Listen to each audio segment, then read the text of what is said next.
Hello there, you amazing viewers and subscribers, and welcome to a new Doctor Who video for today. So in this video, it is episode 11 of my weekly series of ranking each season of Doctor Who. Now, I have took a 2-week sort of break from doing this, but now this series is back, and I'm gonna try and get this series out on a Friday or Saturday. It depends if on a Saturday if I'm doing like an all day at work. So if I'm doing an all day at work, like I am doing tomorrow, then this video will be out on a Friday like it is today.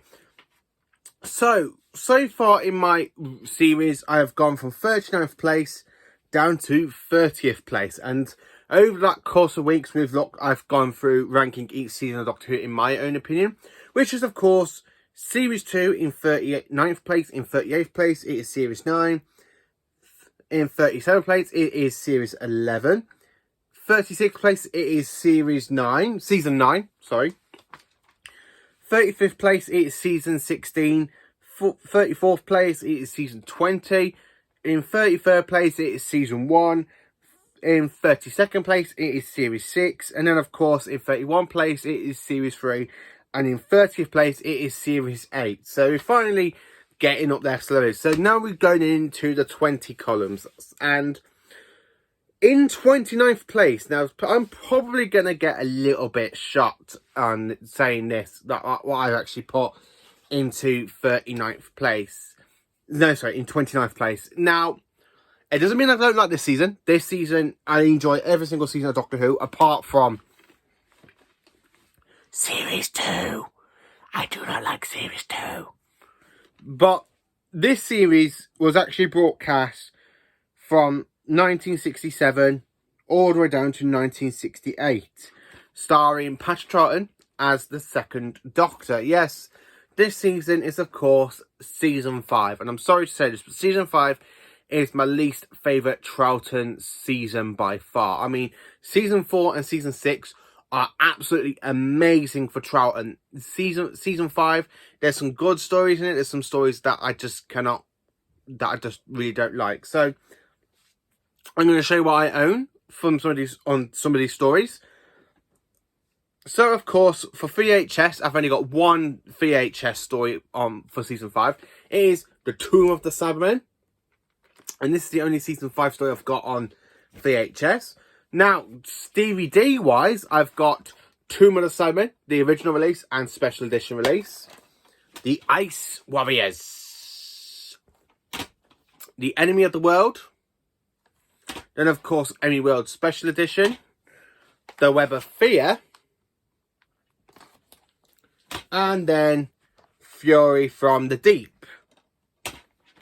Now, also for Season 5, we've got 2 Blu-ray releases.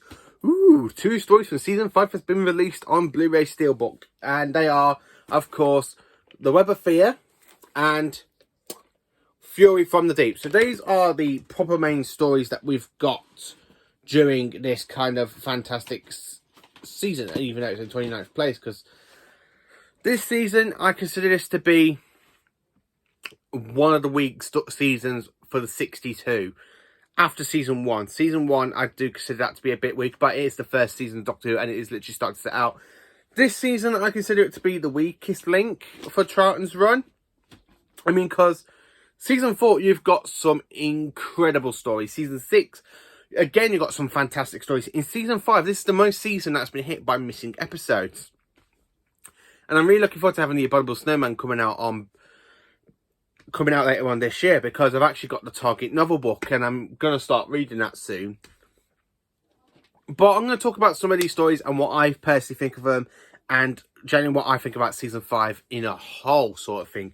So, Tomb of the Cybermen, I absolutely love Tomb of the Cybermen. It is a great story, and it starts off Season 5 fantastic, and it does lead in really well after the Eve of the Daleks. So where we've got the Eve of the Daleks, and you've got the Doctor with Jamie showing Victoria around in the TARDIS. Absolutely fantastic stuff, because it does carry on from that. And then, of course, we go to Teros. We've got these very idiotic little human beings that are looking for the last remains of the Cybermen. And how dangerous is that to look for the last remains of the Cybermen? Well, you basically go and find your own tomb. You find the tomb of the Cybermen. You got the Cyber Controller, the first story for the Cybermats, and really this story, I do consider this one to be a 10 out of 10. Now, the Abominable Snowman, I know nothing about. I've only seen episode 2 in the Lost in Time DVD box set, and I actually kind of enjoy that, so I'm quite looking forward to that one. Next is this is the one story I do consider this to be a weakest link in season 5. And I'm so sorry to say this, Alice, if you're watching this. I know we were talking on Facebook a couple of weeks ago about the Ice Warriors, and you said this is your favourite story, but I'm so sorry to say this. It's the Ice Warriors. I do consider this to be the weakest link for Charlton's season 5. I'm sorry to say this, I really do think it's the weakest link. The Ice Warriors aren't really as great in this as they let it become, like in the Seas of Death, or in the Curse of Paladon, or even in the Monster of Paladon, or even like in Cold War and the Empress of Mars. This is a really weak story for them, and I just really don't like it. I do watch it now and again. I've got to be in a really mood for this one. I've just got to be in the mood where I'm going to go, right, I'm going to watch all 6 episodes of the Ice Warriors flat out. I've got to be in that type of mood for that one. Next is, of course, the Enemy of the World. Again, this is a fantastic little story. Bit of a James Bond Francesco, where we've got Patrick Troughton playing the Doctor and, of course, Salamander. I'm not going to give too much away if you haven't seen Enemy of the World. But this is pretty much of a good story. And I love the fact where Salamander accidentally presses the TARDIS takeoff button. He leaves the doors open, so he ends up going flying out of the TARDIS. Really fantastic. I love the way Salamander just goes flying in the Time Force X. He's like, ah! And then, of course, you lead into the next story, known as the Abominable Snowman. No, Abominable Snowman. I got the Abominable Snowman in my brain because I was really looking forward to that one. The Web of Fear. Now, the Web of Fear, for me, I absolutely enjoy it. And now, I'm going to say this one with... And I'm probably going to get some hate by this one, but I actually prefer the special edition to the original release. I really don't like the snap recon they did for episode 3 in this one. I just don't like listening to... I get if it was a big finish and they were actually doing it with the sound, that I can understand, but... For the missing episode, I'd rather have it animated, which we later got last year in 2021. I absolutely love this. Now, people are moaning about the animation for this one, how they try it with the 3D. Again, I understand why they were trying to do that, because the rest of the story does exist. I really don't get why they're doing the colour, like try and get it in colour. Really don't work. Really don't work in colour. It just sticks out like a really bad thumbnail. It's like a really bad thumbnail. And it just stick out really bad in this episode. But watching it in black and white, absolutely fantastic. I love watching it in black and white. And then, of course, the story that we got animated, and the animation isn't perfect. It is Fury from the Deep. But I pretty much enjoy this for what it is. Yes, the animation could have been a lot better. I really agree with the points that another sci-fi guy has said about Fury from the Deep. I honestly agree with him 100%. But the one thing I have to say, I'm just really grateful we've got it animated, really. And that's the one thing I have to say about it. I'm just glad we got it animated. That's the only thing I'm going to say about it. The next story of this season is, of course, The Wheel in Space, which is missing, but episodes 3 and 6 exist in the Doctor Who Lost in Time box set. Now, episode 3 and 6 flat out are amazing. I love The Wheel in Space. I actually want this one to be animated at some point. I really am looking for any news or leak reports that we've got it. Like for these 17 episodes of Doctor Who that have been found, I'm hoping The Wheel in Space is going to be a part of that.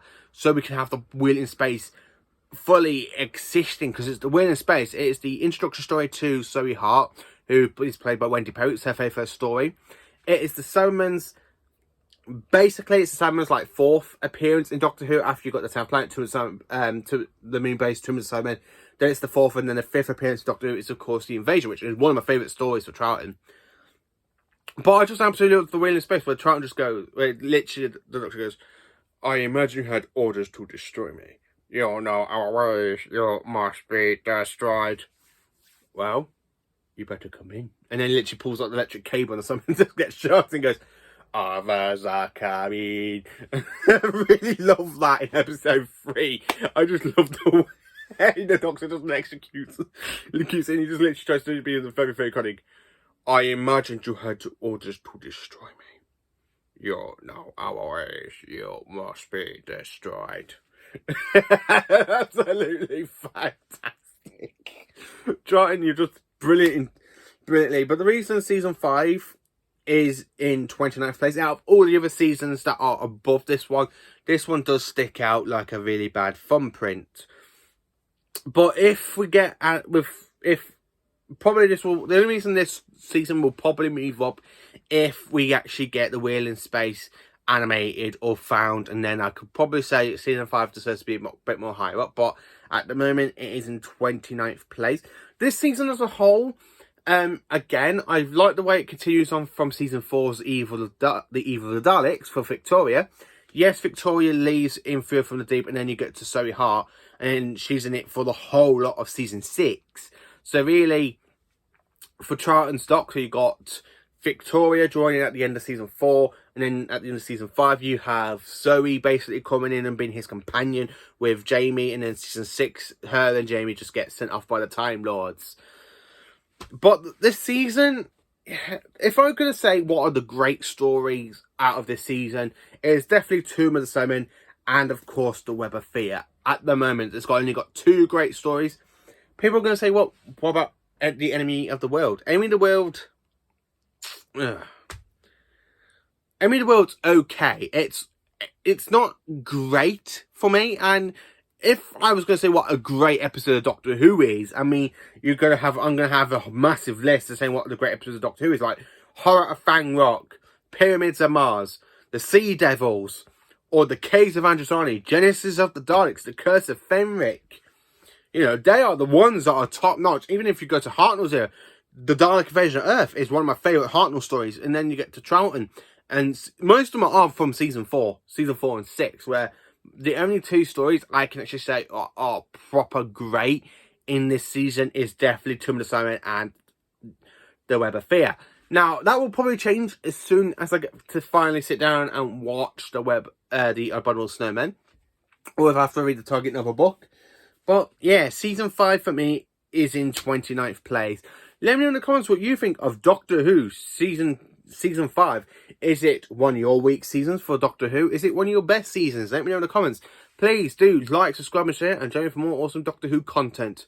Have a great day, and thank you for being fantastic viewers and subscribers.